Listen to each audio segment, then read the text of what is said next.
we played hard. I think we at least checked that box. And so, I'm not we played hard. It must have been everything went great guy. But I only acknowledge that to our team because I think we played harder than what we had been playing, and particularly in terms of physicality on the defensive side. So, I wanted to acknowledge that with them and address that with them. But then you have to combine that with playing a little better also. And so we didn't do that. And so you come into an environment like this on the road against a good team.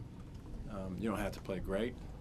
You don't have to play perfect by any stretch of the imagination. I do think you have to play hard. I think you have to play smart. And I think you have to play halfway decent offensively. I think you have to play halfway decent. And we did not achieve that in terms of our overall performance offensively. Their pressure bothered us a little bit at times, I think. But ultimately, we did have some clean looks, and cumulatively, we did not perform. Questions? Jack? Lamont, with the continuous missed three-pointers, how much of it at this point do you feel like is more of like a mental thing for these guys, that the shots aren't falling versus they're just not making these shots at all? That's a good question. I don't know. We'll try to get to the bottom of it. But our team was constructed in a way where that's what basketball is today. This was actually just probably a normal amount of threes. Like, our league is taking the most three-point attempts of any high major conference out there. And so, not that we're trying to keep up with the Joneses, but our team was constructed in a way where we thought that we would be able to withstand off shooting nights just on the volume of guys that are capable of shooting. And so just trying to get to the root of why, on the days we shoot well, seems like as if everyone shoots a pretty high percentage, and the days that we don't, then it seems like no one is able to shoot on those days. And contrary to popular belief, your performance from the three-point line doesn't really affect what my performance from the three-point line is. So, just have to figure it out at the end of the day. Guys have to figure it out, and they have to have a good relationship with their shot and know if they need to tweak or if they need to. Some guys are overdoing it in terms of how many shots they get up. I mean, that's a real thing. I think we got a couple of guys that probably are probably overdoing it in terms of how many shots they're getting up in order to try to, shake off a little shooting rust. So, anyway, yeah, we're still working on that. Jackson? Lamont scored off the bench 41-14 tonight. Obviously didn't have Eli, but what do you think, I guess, was different tonight that kept guys off the bench from getting to their usual scoring figures?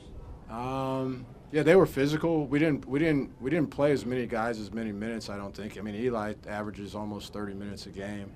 So he's one of the usual suspects that way. We weren't moving as freely as what we would have liked. They were physical in terms of stopping us from cutting. We were discouraged by that. And so I think that was probably part of it also. A couple guys played heavy minutes. And then we were just going to play with those guys. We had a couple of stretches defensively that I thought we were pretty good. So, some of those bench guys didn't play quite as much, and then also just didn't play great. We got the ball around the basket a couple times. I know Crease missed one or two around the basket, and a couple other guys. But it's nice to get some punch off the bench. But my own personal view on that is, in the short term, it's probably one of the most meaningless stats to me, like comparing my bench to their bench. Like, at the end of the day, at some point it turns out your final score versus their final score. So, I mean, what if Michi and Mike had 40 each and we got no bench production whatsoever? We have done it. I understand where your question is coming from. We have relied on some points from the bench. A lot of that is Eli, not only with what he scores, but he also gets a few assists every game, and then he generates offense with just his penetration and creating shots for others. John? what was most important for you guys in hanging tough there from a rebounding standpoint and also defensively in the paint, maybe more so than y'all done? Yeah, I mean, I don't know. I'd like to say this, but this should probably be instantaneously stricken from the record. But I'd like to say, well, we spent a lot of time talking about it and showing film, and that we did some extra work on it. I mean, certainly we did that, but there's no game that I'm just waiting for the game that you can win without any level of physicality. And so that's been a point of emphasis for us, particularly after, I would say, the Butler game was the first time that it was like, whoa, this is what it looks like for real physical guys and hard-playing guys.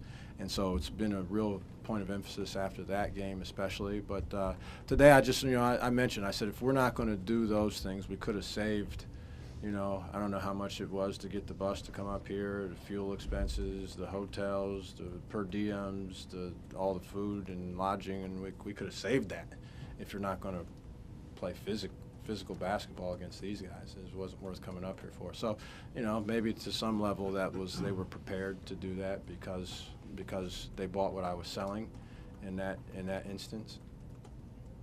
Phil? As you cut into the lead in the second half, did you see your guys attacking more, trying to get into the lane to the rim more? Was that by design? Is that something you instructed them to do? Yeah, especially at the end when you really need baskets to happen a little bit quicker. There's no whining and dining. We got to get straight to the business, and so it's a ball screen, and our offense isn't constructed that way generally, to consistently come down and initiate and finish with just a ball screen. But I think when you're trying to generate quicker shots, that's really what it is. And then we needed to get to the basket. Just try to get to the basket. They're a physical team. They're a physical team, and we drew some fouls. I'd like to have drawn more. But we did put ourselves in harm's way and made the officials make a couple decisions on a couple of them. Michi got down there and made a couple of strong moves at the end, even before right at the end. But I'd say probably once it got to like 4 minutes, in that 4-minute mark or so, it was much more of a concerted effort to try to attack, and then something has to happen pretty quickly in these next 2 dribbles from the original attack. Last 2 questions, Jack, and then John. This is another game where you guys come up short against one of these better opponents in the quad 1, quad 2 rankings. Is that concerning at all heading into conference play without one of those wins, or is it something that you guys will still have plenty of opportunities against that quality of competition to boost your resume? Yeah, I'm concerned with improving more than anything. So I think both of the games in the Greenbrier at the time were both quad 1s.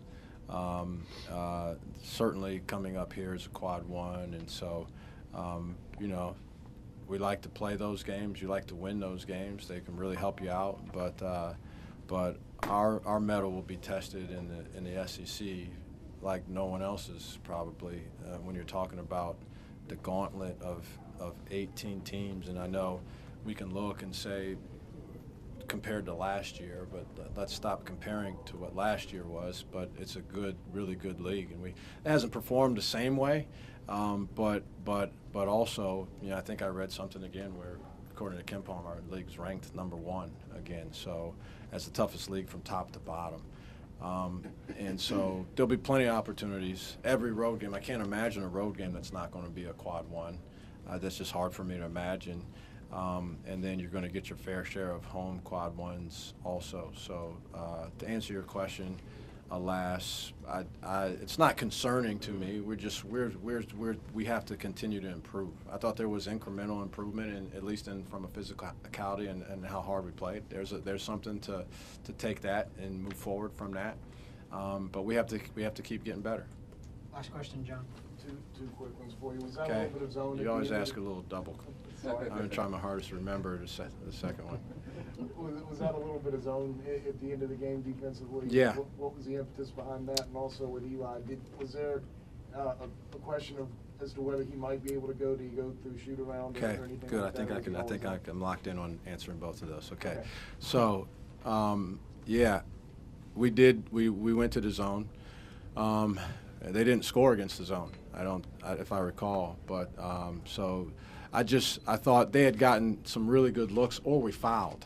You know, they got some good looks. They missed one, which was good, and then we rebounded it, and that was kind of the ultimate domino that made me say, let's go to the zone. They got another quality look and missed it, but we also were fouling in there. We also had Norden in there. I thought it helped just with as far as having a matchup and relative to playing some zone, and you're really guarding an area and you've got some basic rules. But so I thought it was good for us. There's another thing as you're trying to develop and you're trying to take something.